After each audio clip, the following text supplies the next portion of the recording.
Nakawala na yung dagit natin dito dahil kanina ngang umaga, pinikap na daw sabi ni Madlatu mga kalapatid. So, ito yung video niyan, ayan. So, yan, makita nyo kasi Madlatu naglalakad papunta dun sa kukuha ng ibon na siyang may-ari daw nung nadagit natin na checker. Actually, ang daming naghahanap dun sa dagit na yan mga kalapatids. At yung kalapatids nga natin na yun ang bukod tangay na nagpunta. Nung isang araw pa pala nagpunta yon, kaso wala nga ako. Tapos kanina pumunta rin umaga, wala din ako dahil nga nasa trabaho tayo. Umuwi lang tayo ngayon dahil mamaya pupunta tayo ng ospital mamayang tanghali. So ngayon, eto wala na nga yung dagit, binigyan na ng Madlatu sa kanya. Makikita nyo dyan sa video. So inabot na ni Madlatu. So ito yung kwento ng ibon. Ayan, pakinggan natin. Siya si Idol Madla, nakakahanga, may mga hawak, gandang linyada. Ika'y inspirasyon kung bakit hanggang ngayon ako'y palaging kumakarera.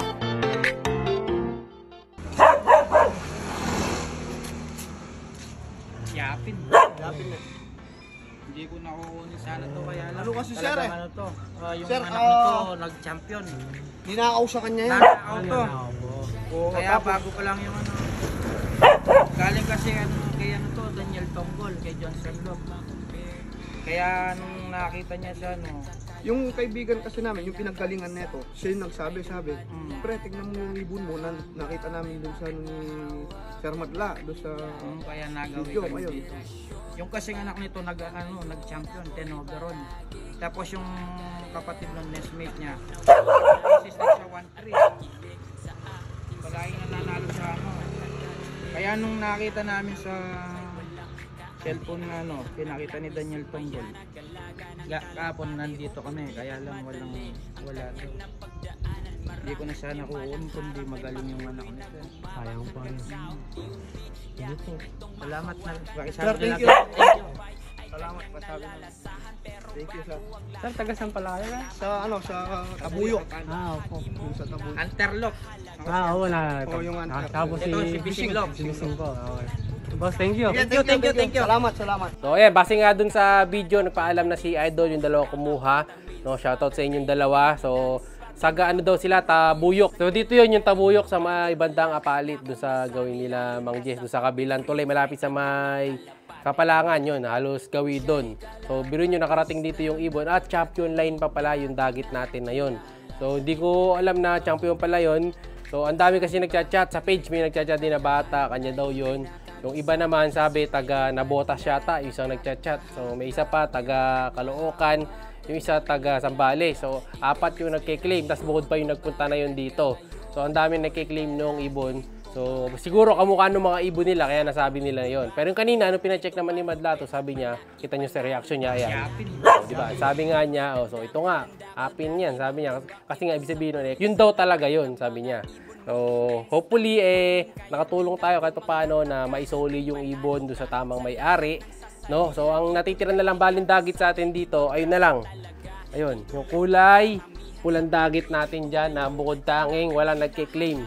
Mukhang hindi nanonood ng YouTube yung may-ari nito or possible na hindi siya mahilig sa social media kaya hindi niya nababalitaan yung ibon niya nawawala. Ayan. Or pwede rin na baka hindi na niya trip yung ibon na to kaya hindi na niya kine-claim. So ito si dagit naman, okay na okay pa rin naman. Ayan siya. Masigla. So nire-ready na natin yan para sa next toss. Bukas, Sabado, totos na natin to sa bandang Tarlac. Pero hindi natin sasabay sa mga ibon natin kasi mamaya taga doon pala yung may-ari.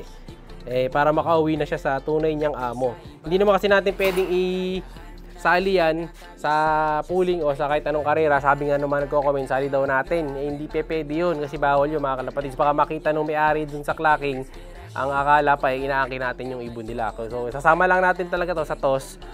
O depende kung saan siya makakarating. Pagka talagang wala, tatambay natin dito pero hintay pa rin natin yung tunay na may-ari kasi hindi naman sa atin yan, hindi natin pwedeng angkinin. So basta may dagit naman tayo, pinawawalan talaga natin, pinopost natin para matunton ng may-ari. Nung may isa pa yung puti naman, karaan ang sabi sa akin nung nanalo sa ending, napakawalan niya yung isa kasi training niya. So nag-overfly. Ngayon may nag-chat naman sa akin, taga Manila din na dagit malapit. So, hindi ko sure kung nakuha niya na sa isang nag-chat kasi sa akin hindi na nag-chat yung nakahuli So, ako, paano naging usapan nila doon. So, hopefully mabalik. So, basta pag kami mga naka-perso rin ko, chat lang kayo sa akin para ma-confirm natin kasi minsan yung iba na perso hindi sa amin yun. So, ayan si Dagit ha. Baka may nagkiklaim pa dito kay Dagit. Nandito lang naman si Dagit, yung ating off color. Pero bukas, totos natin siya habang walang nag-claim sa kanya. Yung isa, okay na yun, all goods na. Yung checkered, buti na lang, hindi nakain ng pusa o ano pa man. No? At naibalik na. So, eto na yung mga young bird natin na sabi ko sa video nung nakaraan na ililipat ko na. Ito nilipat ko na. So, eto na yung Louis Chu na puti. Yung Louis Chu na puti din, na grisel. Tapos itong dark check na Alphonse Colson Imbric. Kapatid niyan yung kulay pula dun. Ayan. So, bago lipat lang yan kanina. So, lahat to nilipat ko kaninang umaga lang.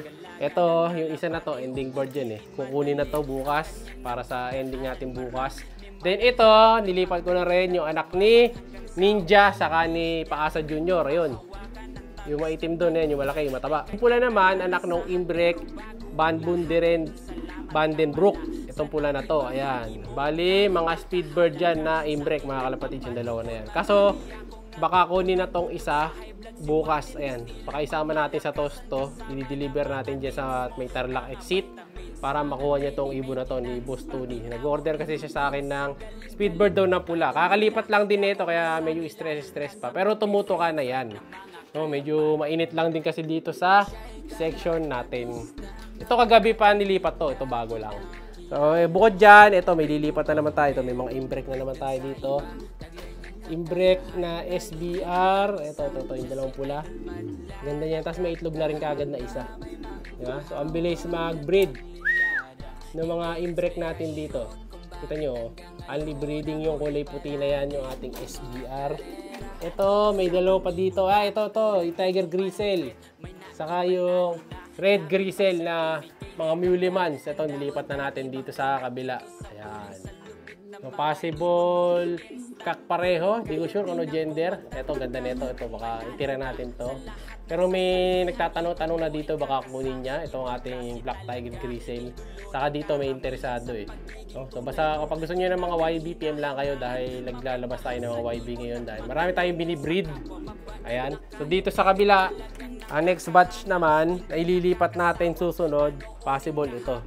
Yung dating sinabi ko sa inyo yung kalbo na itim, ayun, itim nga ang naging kulay, Yung anak nung imported cross na sa anak ni Kobe, ayun, itim nga mga kalapatids.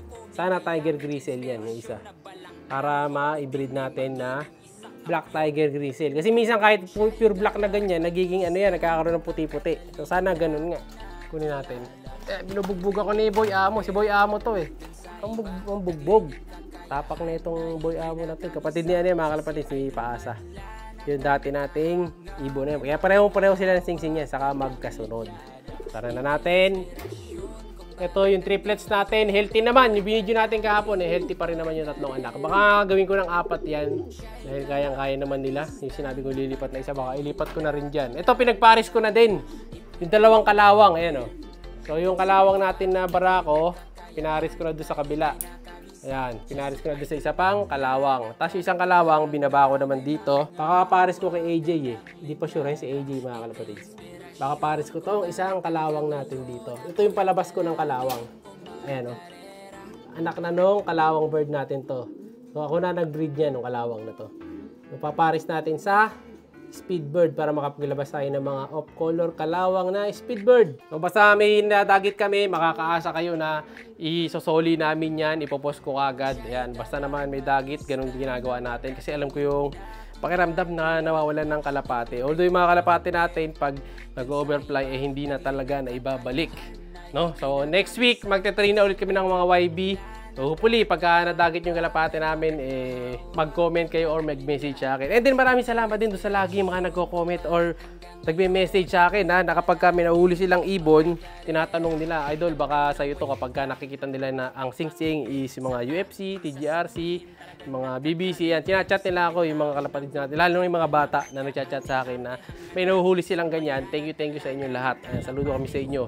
Sana yung mga kalapati ko pag nadagit, kayo ang makadagit para maisoli sa akin, di ba? So muli, maraming salamat at congrats dun sa nakabawi nung ibon niya. Siya'y kalapatistang napakagaling na kinakilala.